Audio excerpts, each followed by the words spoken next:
Welcome to the Resilient and Real podcast. I am your podcast host, Rashandra Mediel. This show was created with you in mind. Yes, you.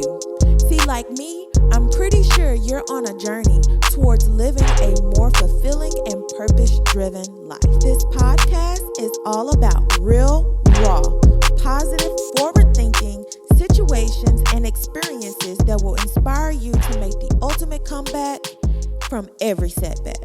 Let's get to the show. Okay, y'all, so welcome back to another episode of the Resilient and Real podcast. If this is your very first time tuning into the show, be sure to hit that subscribe button, especially if you are watching on YouTube, and extra special if you are listening on iTunes, Google Play, on the podcast platform, okay? So yes, show me some love, hit that subscribe button, give me a thumbs up, and leave a review on iTunes, Google Play, wherever you're listening to the show. All right, so we're going to jump right into today's episode. I really wanted to talk about a topic that I have been getting questions on. So that means it's something that people want to know, right? And it has something to do with how to journal. You're going to want to tune into the entire show because the very end is really where the meat and potatoes of this whole how to journal thing will come together. I know that it is a subject that is like how to journal. Like, didn't we learn how to do that in elementary school when you had to come in and do those daily writing prompts and stuff that our teacher used to give us in English class? Yeah, I hated those. But as an adult now, I really love journaling. Like, journaling is life. Journaling is everything. Journaling helps give me so much clarity. It really helps me map out my life and how things are going. It just helps in so many different ways, but I do realize that it can be a challenging thing to start to do if you don't really know what to do. I know that it can be a little bit tricky or foreign if you've never done it before. So I wanted to go over some topics on how to journal.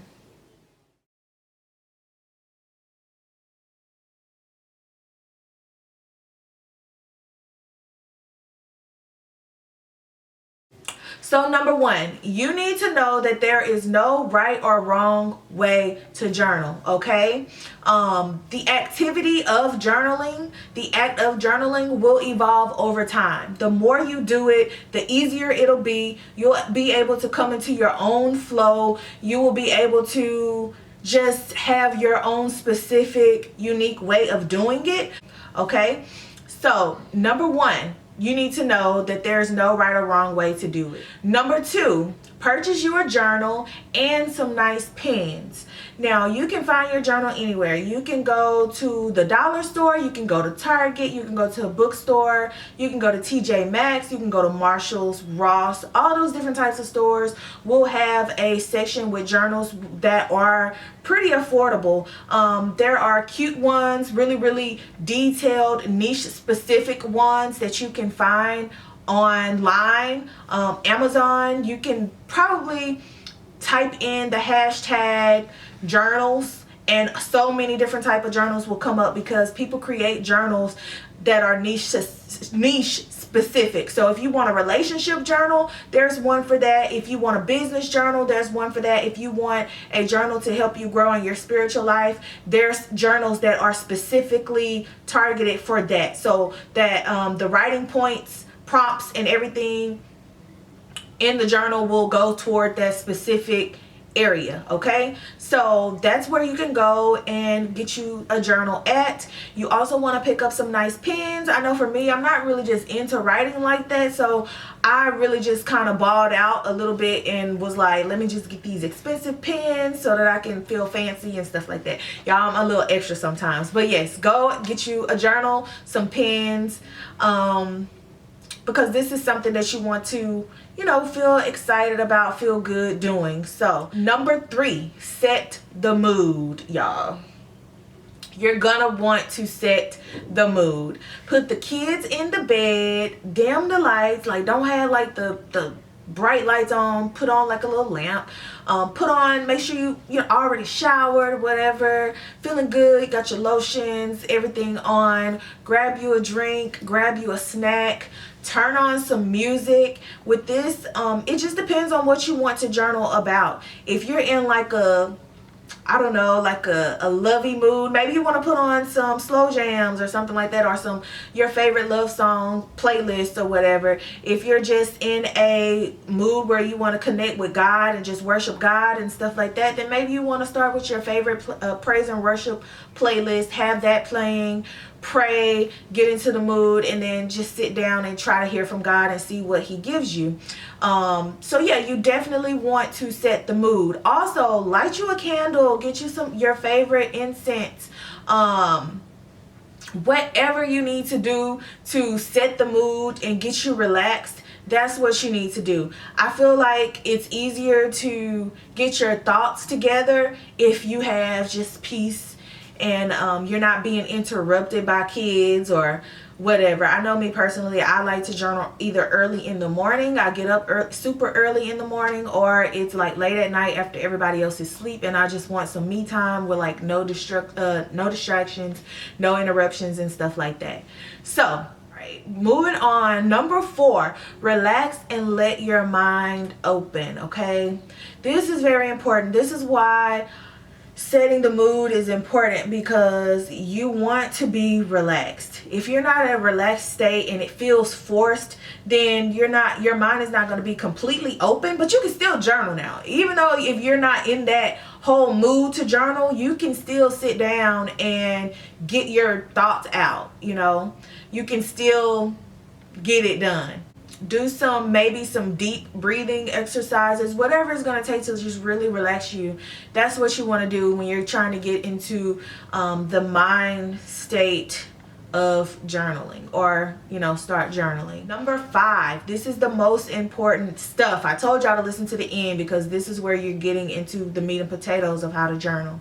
Number 5 is to put a date on it.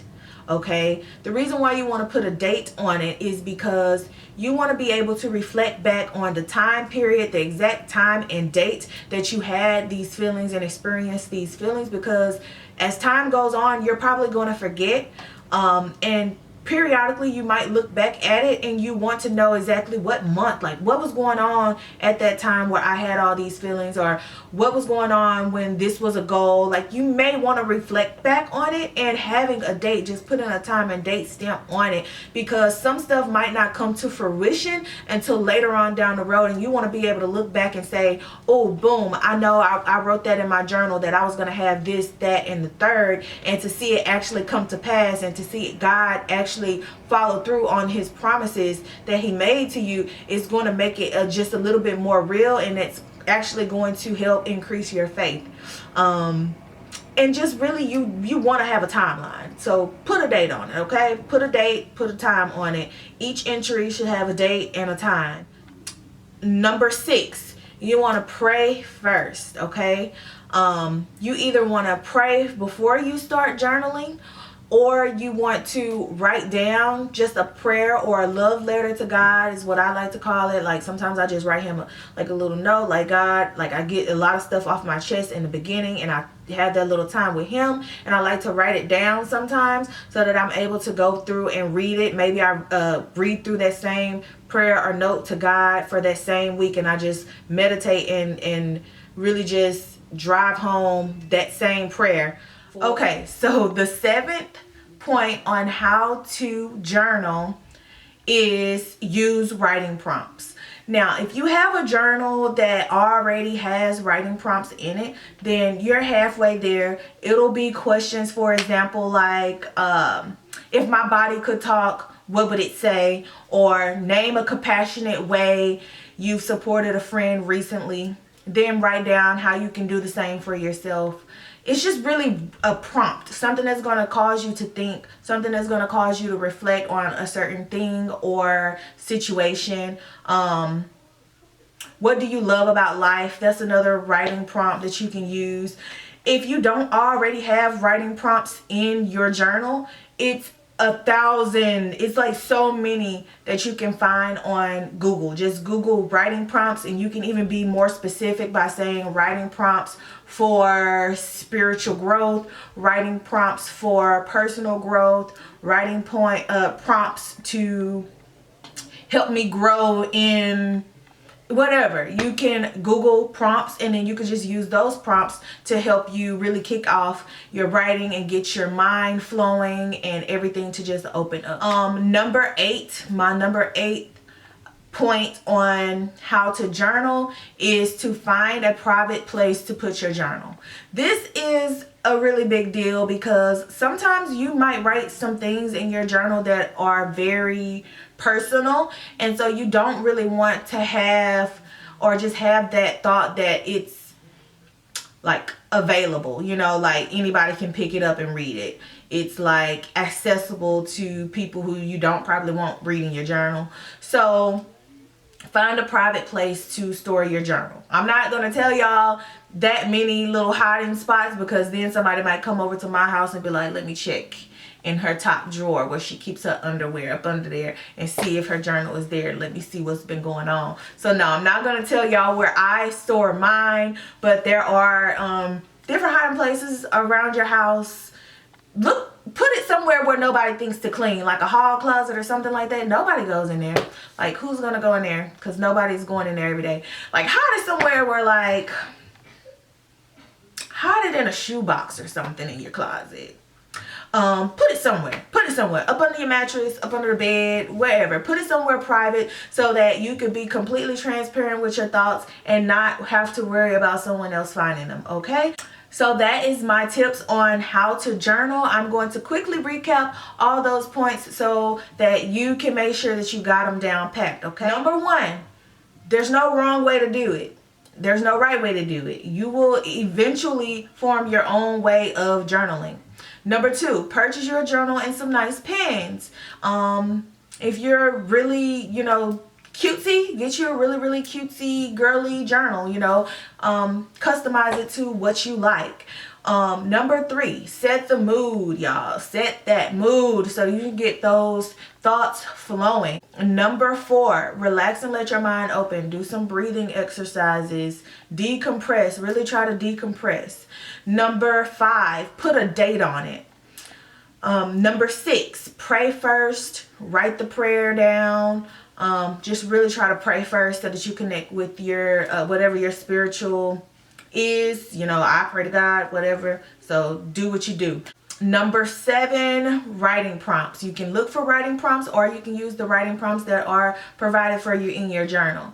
And then number 8 is find a private place to store your journal. Okay, so that all those secrets, all those goals and everything are kept between you and God. So those are my tips on how to journal. I hope you guys enjoyed today's video. Don't forget to thumbs up the video if you're watching on YouTube. Subscribe to the YouTube channel, subscribe to the podcast, where it's available on all platforms for podcasts. Mainly iTunes, Google Play, Stitcher, and there's so many more out. If you just Google the podcast, you will find it. Other than that, y'all, I am going to dip out. I know somebody is going to ask, especially those of you who view on YouTube, what are my lashes called? These lashes that I have on today are called the Money Magnet lashes.